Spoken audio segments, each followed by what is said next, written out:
Worst way I caught my ex-boyfriend cheating on me.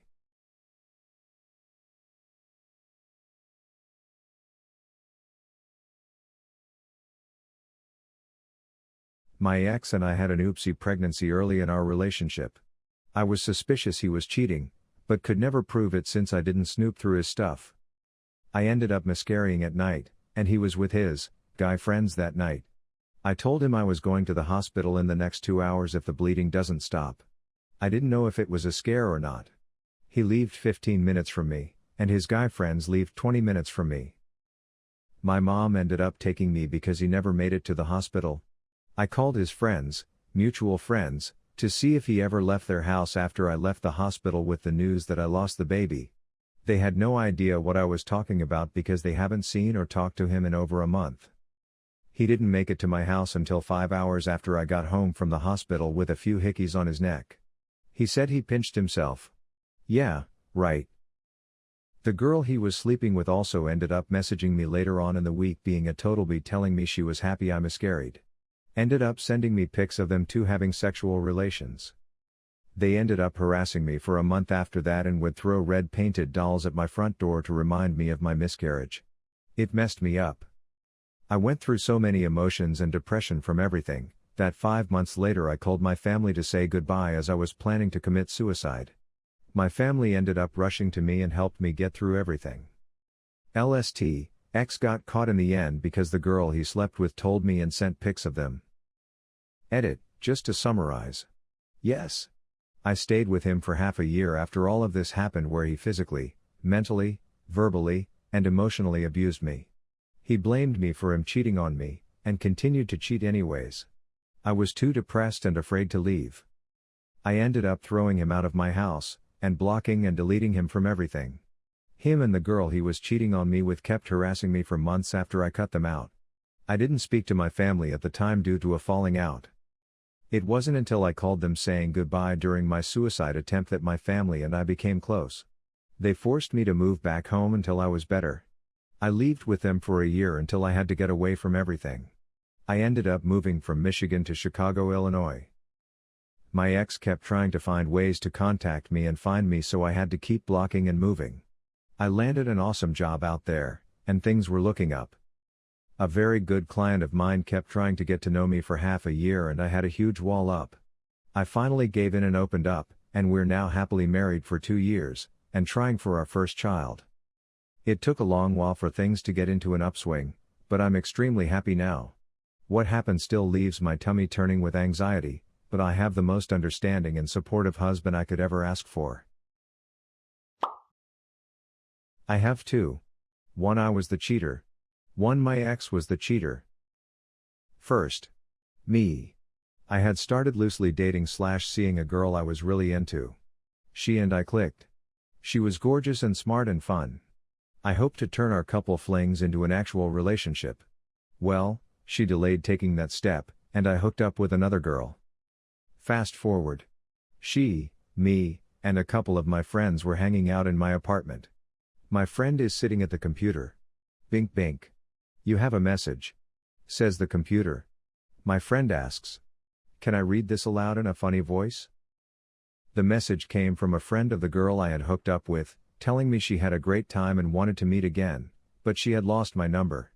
My friend was reading aloud in this cartoonish voice, and it didn't seem to hit him until 3/4 through what he was reading. It was very, very awkward. The girl I was trying to date wasn't angry, but that ship sailed. Second. My ex. We dated for about 4 years, lived together for a time, but went back to separate living at some point. Fidelity and trust issues were frequent. At the end, she lived with 2 roommates.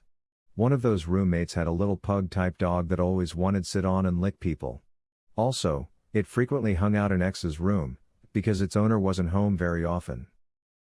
As ex and I are going to sleep spooning, the pug comes and tries to snuggle itself between her and me. My ex said, God, this dog always wants to get right between when you're trying to cuddle. I hadn't slept over at her house for about 2 months, and the dog had never done that when I was around before. Never got sincere confirmation of the truth, but I did get out. I am not the cheater. That would be my husband. I was looking at the credit card statements for like the first time ever because I just had a niggling feeling. I found some sketchy charges including cell phone bills, a hotel room and some other weird stuff. I confronted my husband and I'm going to be honest. I bought whatever crap he fed me because I didn't want to believe he was cheating. Unbeknownst to him, I added some extensions to Chrome on his account. One day, about a month after the weird credit card bill was found, I was on the phone with him and he managed to guilt me enough that I felt bad for not trusting him. So I went up to uninstall the extensions because I was going to work on trusting him. Yeah, well. Rather than uninstalling them, I discovered so much cheating. Going back for years, alternate emails, a fake name, Craigslist account, Facebook. Just so much. 4 years and at least 8 women. My advice is that if you're feeling like something sketchy is going on, don't let them make you feel bad/wrong for asking. I'm not the cheater but the affair partner. This girl I met pursued me hardcore. Looked at all of my stuff online, and eventually stalked me in real life when things went crazy. Wouldn't be surprised if she reads this, and I know other people do, but I am over being doxxed, they can leave with it. So I meet this girl. She's super into me, I'm super into her. We start seeing each other. I go to a convention and she's there with her friends. I meet this dude. He is a little handsy. She says he is AFWB sort of thing. Pulls him aside supposedly to tell him to cut it out because she wanted to seriously date me. She seemingly does, he seemingly is okay with it. Play Street Fighter and shook this dude's hand. Seems like a nice guy. What I didn't know. They had been together for like 4 or 5 years. He was getting ready to ask her to marry him. I continued to not have a clue for like 6 months. Dude isn't around, he is from another state. It is until I meet her friends do people keep mentioning this guy and I put it together. None of her social media stuff at the time displayed this serious relationship and she was even on a bunch of fetish dating apps. One of which she found my profile and flirted with me on as a cute joke. Now, I'm a dumbass, and I try to fix this for a while. Of course it doesn't work. One of her best friends and roommates eventually spills the beans that she witnessed us sleeping together to him. Everything explodes. To make things worse, when I broke things off with her, she started stalking me hardcore. And one time after lying to me about telling him the truth, while drunk, she forced herself on me after we took some other stuff too far. It sucked. After that I tried to shut things down permanently, but she wouldn't take no for an answer and kept the other guy hooked in remotely. To my surprise, most of her friends kinda chose me at first. They had known her for years, but apparently she has a history of being crazy. So for a while I had this great group of supporting friends. When I finally managed to cut things completely off with her, all of that changed. She got together with my roommates and started nasty rumors about me. Somehow she managed to convince a lot of people that I was just stalking her the whole time, and she even got engaged to the other guy, and managed to win most of her friends back. As a bonus I was isolated on campus.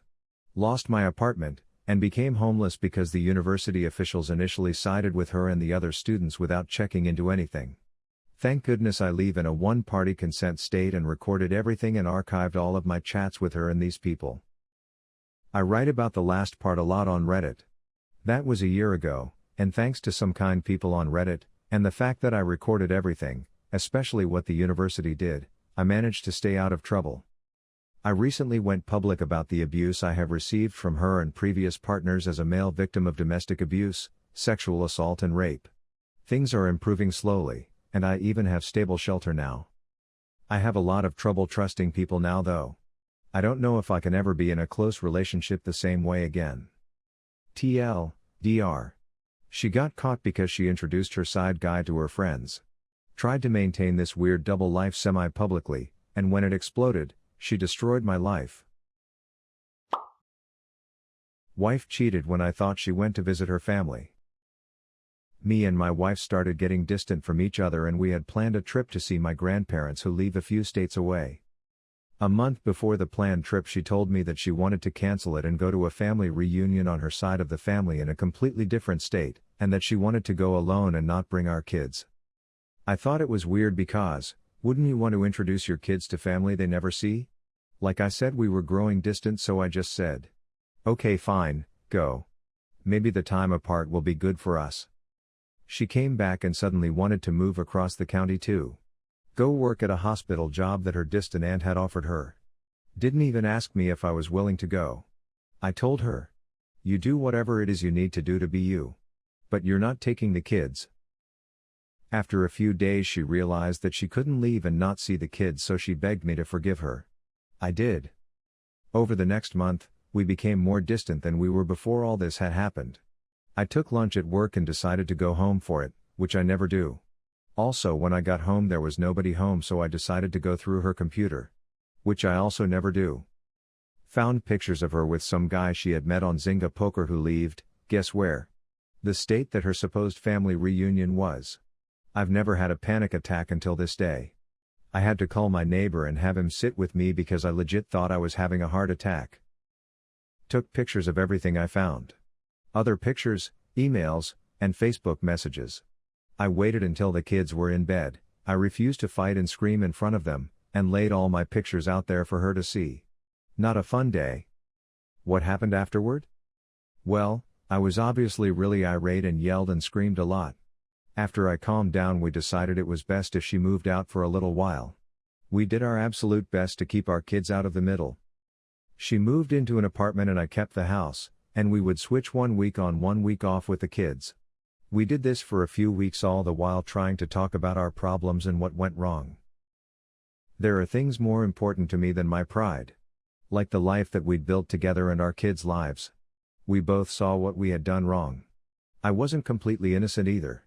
I hadn't cheated or anything like that, but I had definitely let my job take over me and wasn't home at all. Even when I was home I was busy on the phone and dealing with work problems. She ended up moving back in and we have always made sure to make time for us. Without the distractions of work and kids and everything else. We ended up having another baby shortly after, and 2 years later we're happier than we ever were before. We talk about things that are bothering us instead of waiting and letting it all boil up to the point of no return. Not saying that I'm happy that it all happened the way it did, but I kind of am. We learned a lot about each other and a lot about ourselves, and I think this is one of the rare cases where it all worked out better in the end.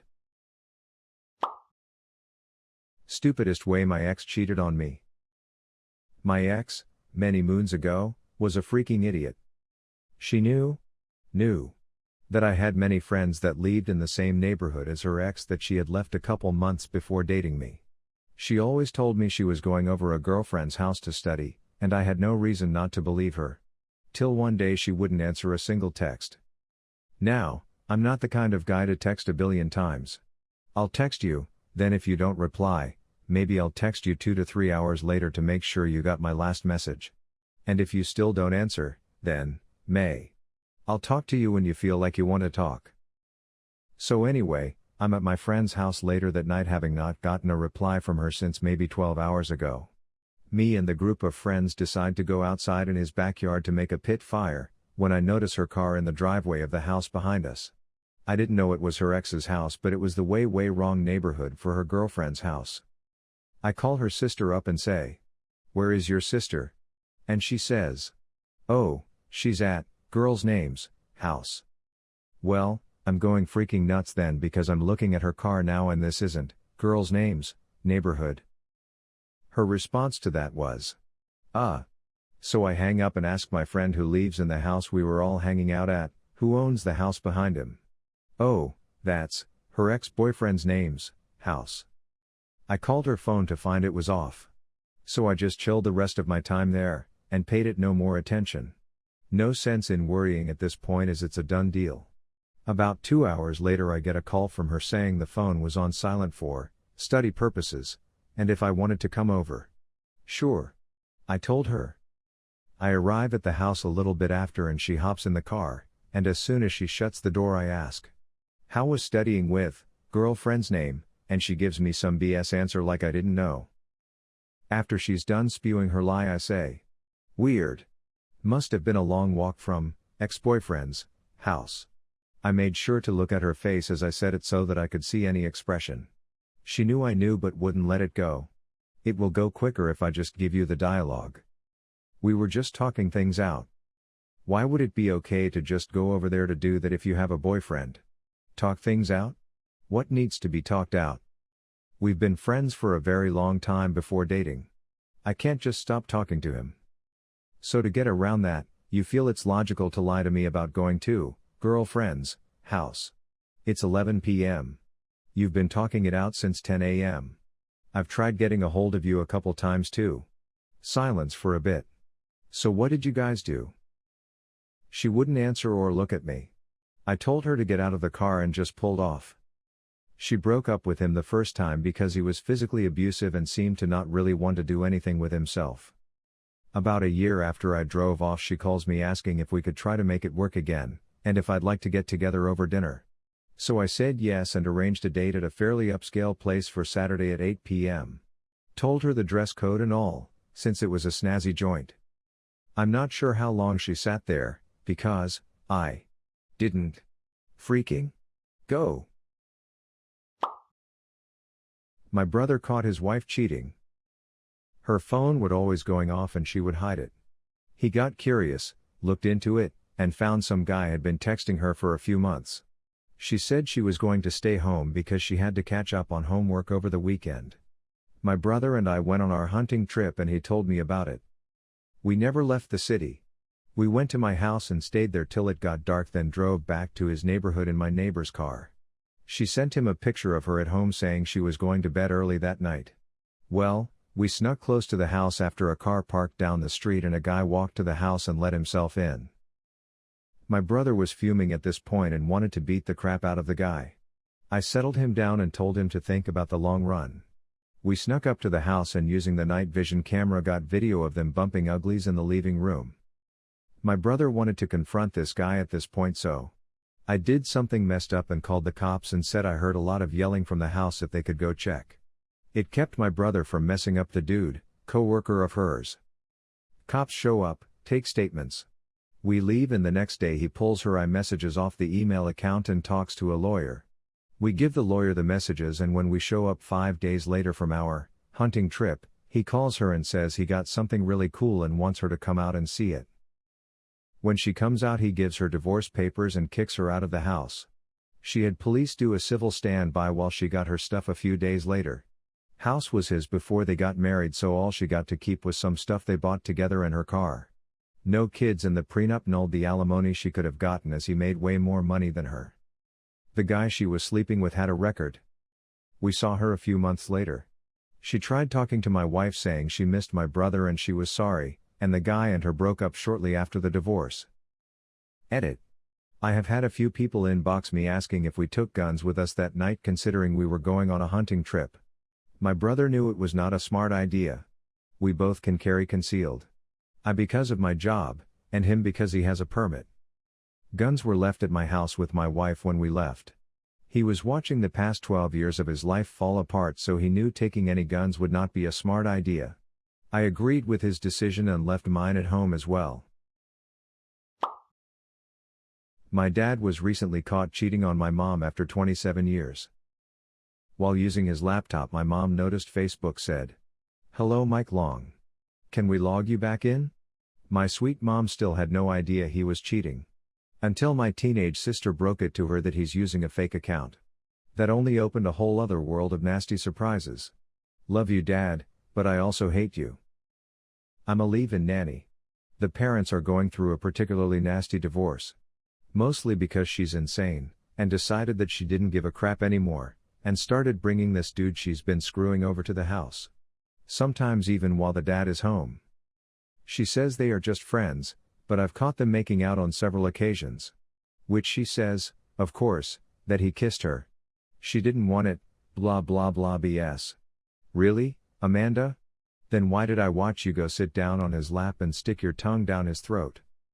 She's also encouraged the kids, while the dad isn't home, to call this new guy daddy. Thankfully the dad has finally realized just how crazy she is, and is getting a divorce. But as this is all pretty recent, we haven't found a place yet. Thank God he's going for full custody, and that the kids are still really young, and that I'm going with him and the kids. It terrifies me what those kids are going to have to deal with in their lives because she is their mom. She is an incredibly selfish, narcissistic, piece of crap excuse for a human being, And I hope all this karma comes back to bite her really freaking hard. Edit. Sorry guys. I'm not sleeping with the dad. Will never sleep with the dad. I caught my ex when we were both standing in the examining room, getting his UTI treatment. Doc came in and said gonorrhea. He lied for a whole 2 to 3 months, I imagine. Even lied about how he got it. Tried convincing me he swiped his penis in some mystery fluids in a gas station toilet, what the F. When he realized I wasn't freaking stupid, he tried to drink random bottles on the doctor's shelf. He started hitting himself. He fell on his knees sobbing and tried grabbing my hands and begging for me not to leave. He threatened murder-suicide that entire night, and assaulted me for close to 9 hours when I was trying to pack my bags to leave. He choked me in the driveway. I just spoke at his sentencing this Thursday. He is a convicted felon now. I hope he's grown from this. Cheating, alcoholic, and drug-addicted boyfriend. Got home from a closing shift at work to him passed out drunk in my backyard. Brought him inside, cleaned him up and put him to bed in a plastic-covered bed. As an alcohol and drug addict, he had a habit of pissing himself in his sleep. I refused to sleep in the same bed as him after his drinking habits worsened. I worked 70-hour work weeks and he drank and did drugs and pissed himself nightly. So I asked for his phone passcode to set his alarm for him to go to work in the morning. When I opened it, there were naked pictures from his coworker talking about their lunch break and after-work sex life. He had stopped meeting me for lunch and started staying late nights because work got too busy. He is now dating that girl's best friend who apparently he was also sleeping with. I learned that sometimes people try too hard to help people that don't want to help themselves. Craziest way I caught my ex-girlfriend cheating. We were about 6 months into leaving together and already mutually feeling like it may not last. Came home from work one day and saw her sitting on the couch with a guy who was wearing her nightie. A pink nightie. Drinking coffee. I said, "Oh, hey." I walked by them, got a beer, and joined them in the leaving room. "So, what's going on here?" I asked. "This is Paul. We just met at the bike shop," she said. "And it looks like you slept together." I said. "Yes." She said. Paul then introduced himself, and somehow we got to talking. In a matter of a few minutes, Paul and I ended up going to the store, got more beer and hung out at the bike shop. Became good friends. Neither of us were interested in the girl anymore. Good times.